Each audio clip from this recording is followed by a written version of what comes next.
My gymnast dad woke us at 4:30 a.m. for brutal flexibility tests and withheld meals if we couldn't hold splits for 3 minutes.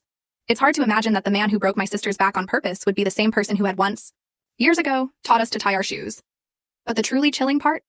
My own sister helped him try to break me too, and it took a whisper from her in the chaos of an ambulance to finally uncover the dark, twisted secret she'd been holding onto for 4 agonizing years.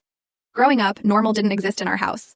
The moment I turned 7, and my older sister Maya turned 8, our dad transformed into the most training-obsessed maniac I've ever met.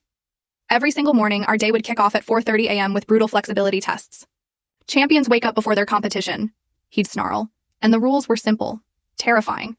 If either of us couldn't hold a split for 3 minutes, or if our back bend wasn't deep enough, we lost meals. The more flexible you were, the more human he treated you. Me? I couldn't stand the agony. It was like my muscles screamed bloody murder every second of every day. So I became a master of deception, finding clever little ways to fake injuries, wrapping my ankles when I thought he wasn't looking, just to get a moment of reprieve. Maya, though. Maya became his perfect little machine. Her nights were a blur of strength training from 8 p.m. to 11 p.m. After 6 grueling hours at the gym, she'd ice her joints until they were numb, then practice beam routines on ankles so swollen they looked like balloons. What in the actual hell? And our mom? Instead of stepping in, she just enabled it, even celebrated it.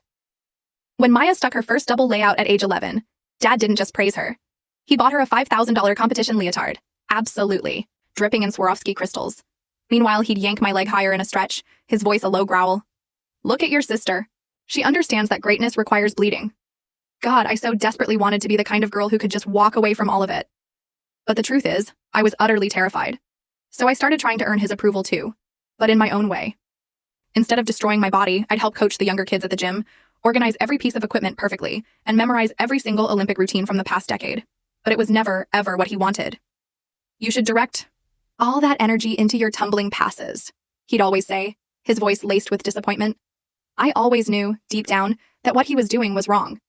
But whenever I tried to bring it up to other adults at the gym, they'd just brush me off, talking about how my dad produced champions and how I ought to appreciate the opportunity.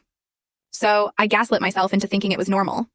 I told myself it was just how things were in high-level gymnastics, until I turned 12. That's when I came home to a sight that ripped my world apart. Maya collapsed on the bathroom floor. Empty bottles of prescription painkillers scattered all around her. My hands trembled violently as I dialed 911, my entire being focused on keeping her conscious. I pressed my ear to full story video added in below.